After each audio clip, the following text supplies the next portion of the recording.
The forest at the edge of the frontier world never truly slept. Even at night, the tall ironwood trees whispered to one another, their metal-veined trunks creaking softly as wind passed through their branches. Deep inside this forest lived a solitary human named Aaron Hale. Aaron was a lumberjack, though that word felt too small for what he did. He cut ironwood by hand and machine, shaped it, and sold it to traders who came once every few months. He lived alone in a simple cabin built with his own hands. He spoke to no one for weeks at a time. He liked it that way. Humans were rare on this world. Most settlers preferred cities, stations, or clean colony hubs. Aaron chose the forest because it was honest. Trees did not lie. They either stood or fell. On the day everything changed, Aaron traveled to the border market to trade his latest haul. The market was a dirty sprawl of tents, ships, and temporary structures built at the edge of human law. Aaron disliked the place, but he needed supplies, fuel cells, medicine, and replacement parts. As he moved through the market, he noticed something different. A crowd had gathered near a large cargo cage. Raised voices echoed, mixed with harsh alien laughter. Aaron slowed, uneasy. Inside the cage were small figures, green-skinned, thin, with long ears and sharp eyes. Goblins. Aaron had heard of them. Everyone had. The galaxy said they were barely intelligent, good only for mining and labor. Cheap workers, disposable. But what Aaron saw did not look like animals. One goblin lay curled in the corner, a rough sack over her head, her thin body shaking. Another goblin tried to shield her but was struck with a shock rod and dropped screaming. "Defective," one of the traders said loudly. "Can't even follow orders," the crowd laughed. Aaron felt something tighten in his chest. He had seen cruelty before. The frontier was full of it, but this was different. The goblin under the sack did not scream like an animal. She made no sound at all. The trader noticed Aaron watching. "Interested human?" he asked. "Cheap price. This one's weak, probably won't last long." Aaron stepped closer. "Take the sack off." The trader laughed. "Why, you buying or not?"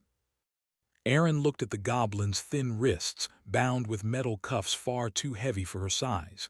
He thought of his quiet cabin, of the forest, of how humans always told themselves that some things were not their problem. "I'll buy her," Aaron said. The trader blinked. "Just her?" "Yes." Money changed hands quickly. No questions were asked. The trader shoved the bound goblin forward. She stumbled, nearly falling. Aaron caught her arm before she hit the ground. She flinched violently at his touch. "Easy," Aaron said, though he knew she could not understand him. He led her away, ignoring the looks and laughter behind him. The trip back to the cabin took hours. Aaron placed the goblin in the back of his cargo transport, keeping distance, speaking only when necessary. She remained silent the entire time, curled in on herself, breathing fast and shallow. When they reached the cabin, night had already fallen. Aaron guided her inside. The cabin was small but warm, lit by soft yellow lights. The smell of wood and oil filled the air. He closed the door, then paused. Slowly, carefully, Aaron reached for the sack. The goblin froze. Her entire body went rigid. "I'm not going to hurt you," Aaron said quietly, though the words were for himself as much as for her. He lifted the sack away. Large, dark eyes stared back at him, wide with fear. Her face was thin, marked with old scars and dirt, but her eyes were clear, sharp. Aware she was not an animal, Aaron stepped back. The goblin's gaze darted around the cabin, taking in every detail, the walls, the tools, the exits. Her breathing slowed just slightly, but the fear remained. Aaron noticed something around her neck, a broken translation collar, cracked and flickering weakly. "You understand," he whispered. Her lips trembled. She opened her mouth, closed it, then finally forced out a sound. Help." The word was rough, broken, but unmistakable. Aaron felt his knees weaken. He sat heavily on a chair. The galaxy had lied.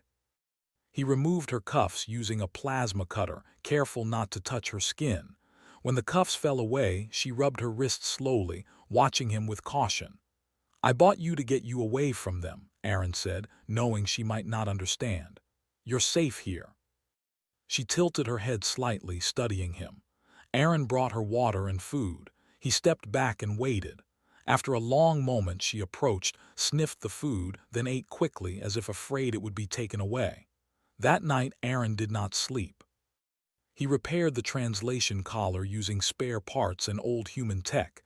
It took hours. When he finally activated it, the device hummed softly. The goblin looked up, startled. "Can you hear me?" Aaron asked. Her eyes widened. "Yes," she said softly in clear if slightly accented human standard. Aaron swallowed. "What's your name?" She hesitated. "Keshra." "You're not a slave here," Aaron said firmly. "No one owns you." Keshra stared at him for a long time. "All say that," she replied. "Then chains come." "There will be no chains," Aaron said. Days passed. Keshra remained cautious but observant. She helped without being asked, cleaning, repairing, learning. Aaron noticed how quickly she understood tools, systems, patterns. She was brilliant. Slowly she told her story. Goblins were once scholars, engineers, thinkers. When they refused to serve a growing empire, they were declared non-sentient. Laws changed. History was rewritten. Slavery became legal. "And no one asked us," Keshra said quietly. Aaron felt shame burn in his chest. Trouble came sooner than expected. One morning the forest grew quiet, too quiet. Keshra sensed it first. "They found us." A ship descended beyond the trees. Slavers. Aaron stood at the cabin door, gripping his old rifle. "No," he said. "They won't take you." Keshra looked at him, fear and hope mixed together. For the first time in a long while, Aaron was not alone. And for the first time, the forest listened. The ship did not land right away. It hovered above the trees, its engines humming low, sending waves through the forest air. Birds fled. Small animals hid. The ironwood trees stood still, their heavy branches barely moving. Aaron watched the sky through the cabin window. His hands were steady, but his heart was not. He had lived alone for years, facing storms, wild beasts, and broken machines. None of those things felt as dangerous as what was coming now. Keshra stood behind him, silent. Her sharp ears twitched as she listened to sounds Aaron could not hear. She moved lightly, almost without sound, and began checking the cabin's weak points: doors, windows, vents. "They will not rush," she said calmly. "Slavers enjoy fear." Aaron nodded. "Then we won't give them any." He powered down the cabin's external lights and activated old signal dampeners he used to hide from smugglers. The forest outside fell into darkness. Only the faint glow of the hovering ship could be seen between the trees. Minutes passed. Then a voice echoed through the forest, amplified and cold. "Human lumberjack," the voice said, "you are in possession of stolen property. Return the goblin immediately and you will not be harmed." Keshra stiffened at the word property. Aaron stepped outside, rifle lowered but ready. "She's not property," he said loudly. "She's a person." There was a pause, then laughter. "Human law does not apply here," the voice replied. "Goblins are classified as non-sentient labor units." Aaron clenched his jaw. "Human law applies wherever humans stand." The response was silence. Then the forest came alive. Figures moved between the trees, armored shapes with glowing visors. Slavers. They spread out, surrounding the cabin slowly, carefully. Keshra whispered, "They will test you first." A shot rang out, not aimed at Aaron but at a tree beside him. Ironwood splintered, shards flying. Aaron did not move. "You have one chance," the voice said. "Walk away." Aaron raised his rifle and fired, not at a slaver but at the ground in front of them. The shot was loud, echoing through the forest. "No," he said. The slavers advanced. What they did not know was that Aaron had spent years learning the forest. He had built traps for animals far larger than any slaver, pressure plates hidden under leaves, weighted logs held by simple triggers, nets made from reinforced fiber. As the first slaver stepped forward, the ground gave way beneath him. He fell into a pit, restrained instantly by snapping cables. Another slaver moved to help and was knocked off his feet by a swinging log. Chaos spread quickly. Keshra moved like a shadow, darting between trees, using the forest as if it were part of her body. She disabled weapons, cut power lines, and disappeared before anyone could react. Aaron fired only when necessary. Each shot was careful, controlled. He aimed to disable, not kill. The slavers had expected a frightened human and a weak goblin. They were wrong. Still, there were too many of them. A stun blast struck Aaron's shoulder, throwing him against the cabin wall. Pain flared, bright and sharp. He dropped to one knee. Keshra screamed his name. She rushed to him, pulling him inside as blasts scorched the walls. The cabin shook. "They will breach," she said, breathing fast. "We cannot win like this." Aaron gritted his teeth and stood. "Then we change the rules." He moved to an old console near the back wall.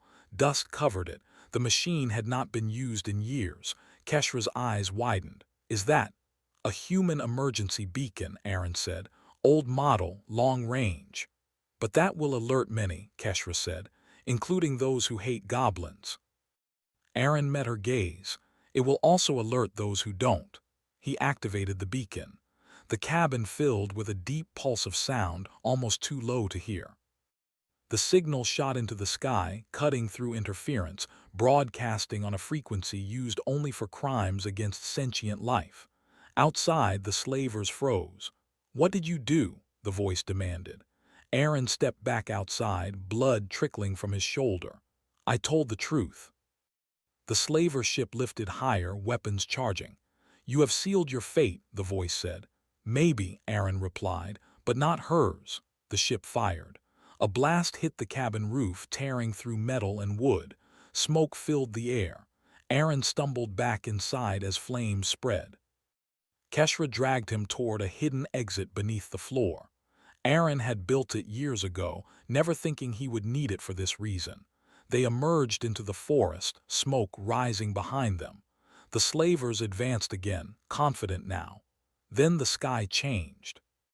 A new light appeared above the clouds, then another, and another, human ships.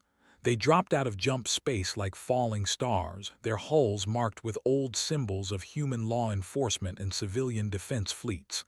The slaver ship tried to flee. It did not get far.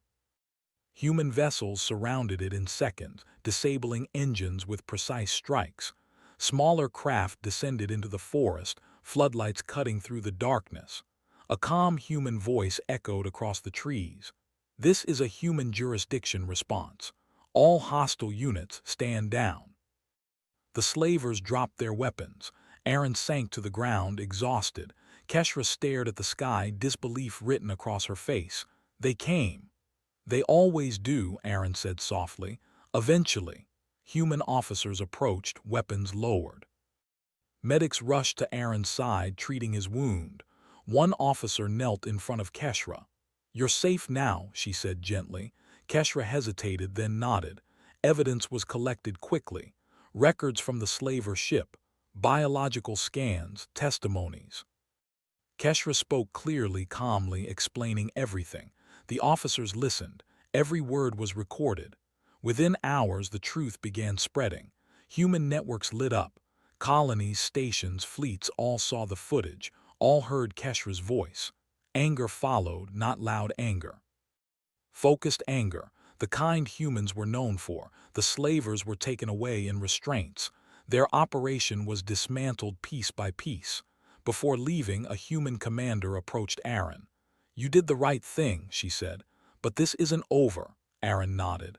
"I know." Keshra stood beside him, no longer hiding. For the first time, she stood in the open as a free being. And far away, across the stars, others began to listen. The lie was breaking, and humans were watching.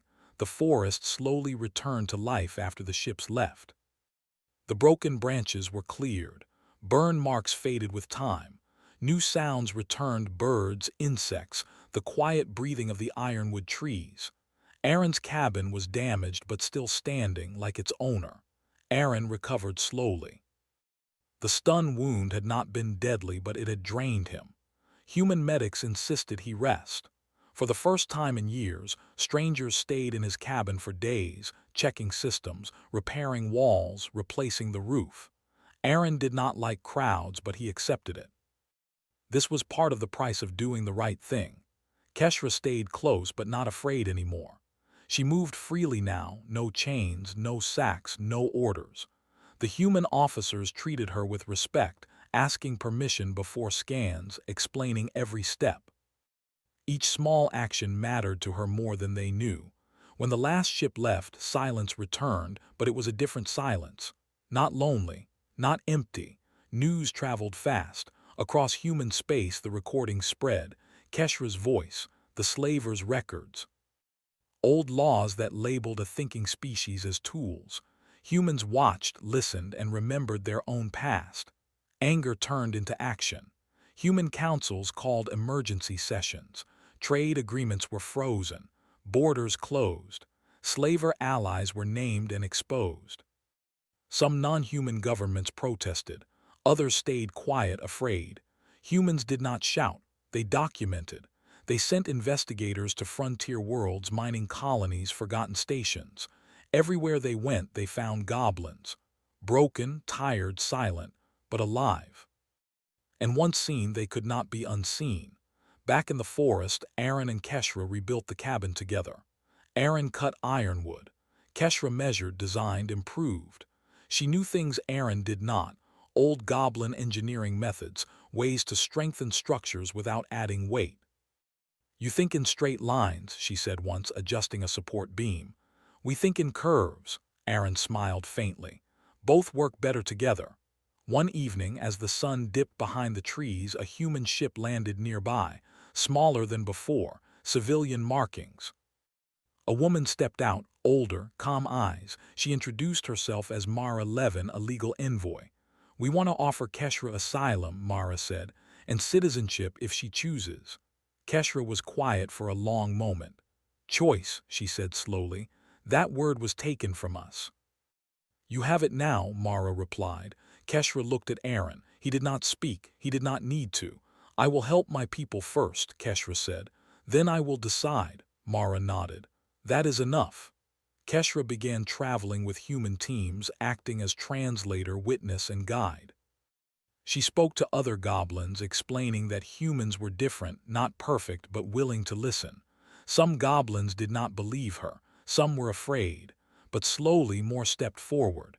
Each testimony added weight. The galactic courts were forced to act. The old classification of goblins as non-sentient collapsed under evidence. Records were rewritten again, this time truthfully. Slavery of goblins was declared a crime across multiple systems.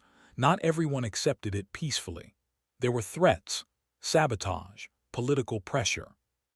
Humans responded the same way every time. They showed proof. They enforced consequences. They did not look away. Months passed. Aaron returned to his quiet life, but it was no longer empty. Keshra came and went, always returning to the forest. It had become her anchor. Her safe place. One night she sat outside the cabin, staring at the stars. "My people used to explore," she said softly. "We mapped trade routes before many others even left their worlds." "You'll do it again," Aaron said. She nodded. "With humans beside us." A new settlement began forming near the forest, not a city, but a shared space. Humans and goblins working together.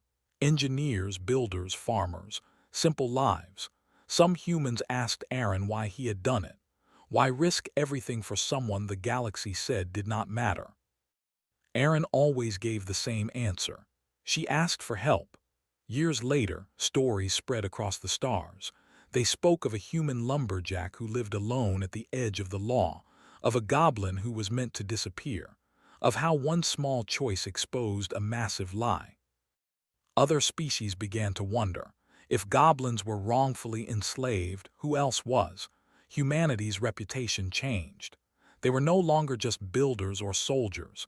They were witnesses, and witnesses were dangerous. On a quiet morning, Aaron stood at the edge of the forest, watching young goblins learn to use tools, laughing as they worked beside humans. Keshra stood next to him. "I was afraid of you," she said. "I know," Aaron replied. "I am not anymore." The wind moved through the ironwood trees. The forest listened. And far beyond it the galaxy adjusted, slowly, painfully, but forever changed by one human who refused to accept a lie and one goblin who dared to speak. Humanity did not save the goblins. Humanity simply stood with them, and sometimes that was enough.